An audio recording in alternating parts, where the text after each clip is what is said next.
une longue. Messieurs les ministres, sénateurs, députés, et plus généralement, évidemment, chers amis, à vous tous réunis ici, une fois encore, fidèles parmi les fidèles, je vais m'adresser en ce jour pour ne pas faire exception à la tradition. Exception, ce mot prend ici tout son sens. Nous aurions un tel besoin de son usage, attendant les effets d'image disparus. Disparus ou escamotés? Encore un discours, allez-vous penser? Et comme vous appartenez tous depuis. Je compte même plus les années, ça me fait vieillir aussi. Je ne sais plus. Tant d'années se sont écoulées depuis la naissance de ce prix. Aujourd'hui, c'est agrégé ce cénacle auquel nous donnons chaque année davantage de lettres de noblesse. Combien de prix ont honoré ce courant de pensée qui puise dans l'euphorisme sa même raison d'être. L'euphorisme se résume en une valeur suprême, l'humanisme, avec un credo qui l'élève au-dessus du politicanisme, si vous me permettez ce néologisme. C'est-à-dire l'inlassable recherche d'une majorité d'idées empêchées d'être trouvées du fait de fausses étiquettes identitaires et d'appartenance politique. D'un autre temps, même si certains de nos amis tentent d'influer de l'intérieur du gouvernement notre politique nationale humaniste. Tout ce qu'incarne notre prix Edgar Faure, tout ce que symbolisent les années qui s'égrènent dans un temps s'écoulant à rebours dans de nouvelles formes de promesses, presque tout intenables. Elles auraient été tenues pour réactionnaires il n'y a pas si longtemps, pour la plupart. Sortir les sortants, belle image, mais quand il n'y a plus d'entrants, dure réalité. La France, profonde, se détache de ses élites, si elles existent encore. Une manipulation de plus pour se faire excuser cet immobilisme. On peut craindre qu'ils en apprennent les conséquences plus vite qu'ils ne le croient et à leurs dépens. Ici, une fois de plus, nous jouons le rôle de sentinelles. Des sentinelles non seulement du langage, mais aussi de la pensée qui n'est plus crédible. Il existerait donc un langage appauvri d'un côté et une pensée forte, prometteuse de l'autre. Quelle schizophrénie!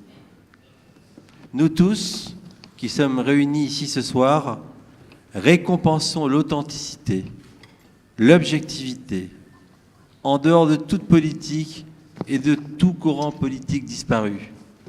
Heureusement que la guerre des mots a pris le relais d'autres formes de guerre assassines, si l'on accepte la guerre économique. Mais il faut creuser les tranchées pour se protéger des assauts de l'indigence. Ce prix, j'ai l'honneur de le présider depuis que je l'ai conçu, protégé comme un héritage, irremplaçable dans une période troublée, incertaine, aux valeurs confuses et aux attentes désabusées. Peut-être, pour toutes ces raisons, en souvenir de cette belle aventure, me gratifierez-vous de quelques applaudissements, cherchant à me manifester combien nos cœurs et nos lèvres voudraient toujours garder la douce violence de nos 20 ans. Notre raison, nos espoirs battent depuis si longtemps. Et aujourd'hui encore, à l'unisson, pour ce monde auquel nous rêvons, auquel nous aspirions et que nous aurons, Fauriste un jour, Fauriste toujours. Pourtant, en ce jour, les sentinelles si nobles et prometteurs soient-ils ne suffisent plus. Le temps des beaux discours n'entretient même plus des illusions. Le temps des illusions n'entretient même plus l'espoir. Alors, restons ces sentinelles, veillons sur la langue française, l'authenticité et la probité. Edgar Faure affirmait « On ne vit en fait que pour que quelques instants, intenses et privilégiés, le reste du temps, on attend ce moment-là. Où en sommes-nous » Commençons par une petite rétrospective rapide de l'année 2018. L'association Edgar Faure a connu quelques changements, le plus important étant la structuration d'un cercle de réflexion et de propositions et de prospectives. Dans le monde d'aujourd'hui, lorsque le temps s'affole, il me paraît désormais primordial de prendre le temps de se poser pour réfléchir au futur, visage de la France, que l'on veut façonner, au monde de demain que l'on veut recréer. Ce cénacle de réflexion et de proposition nous permet d'aborder les défis auxquels la France fait face et mérite que nous essayions à notre modeste niveau de méditer sur de possibles solutions. Le débat, l'expression libre, d'avis contradictoires, sont toujours enrichissants et permettent de bousculer nos propres certitudes. N'est-elle pas là la richesse du débat ? Je pense que la confrontation des idées participe à la démocratie. Et comme disait Pierre Mendès France, la démocratie n'est efficace que si elle existe partout et en tout temps. Par ailleurs, l'association Edgar Faure maintient et développe la qualité de ses contacts internationaux. Le président Edgar Faure ayant été le premier occidental à comprendre que le destin de la Chine souhaitait se créer et la nécessité de nouer avec elle des relations de qualité. Nous remercions d'ailleurs les autorités chinoises pour leur invitation. Nous avons pu échanger autant à Paris que lors du déplacement à Pékin. Notre président d'honneur, maître Jean-Philippe Morel, s'était rendu en Chine sur leur invitation. Nous les remercions ici chaleureusement et continuerons de maintenir des liens privilégiés avec eux, comme avec de nombreux pays étrangers. C'est aussi cela le faurisme.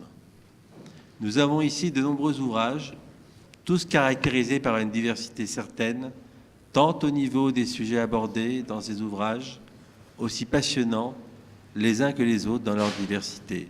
Néanmoins, je tiens à souligner qu'ils ont tous une caractéristique semblable. Ils méritent tous d'avoir été présélectionnés. Grâce à la richesse de leur écriture et à la réflexion qui la sous-tend, tous ces ouvrages nous invitent à réfléchir, nous ouvrent de nouvelles perspectives, nous proposent de remettre en question nos certitudes. Indéniablement, malgré les stéréotypes populaires, il y a de grands acteurs français qui savent analyser la scène politique française, qui savent captiver le lecteur, qui savent nous faire aimer la littérature politique, qui défendent notre langue et protègent donc notre pensée, notre culture et notre histoire. Réflexion, écriture, politique, action, voilà un bel exemple de ce cercle vertueux que nous voulons nous approprier. J'ai dit ce qui me semblait juste et important. Vous remercie tous de votre écoute. Et une pensée pour mes grands-parents Edgar et Lucie Faure, qui reposent non loin d'ici, et pour ma maman Agnès, qui les a rejoints, bien évidemment, trop tôt. Je vais à présent laisser la parole au président d'honneur de l'association Edgar Faure, maître Jean-Philippe Morel, et je vous remercie.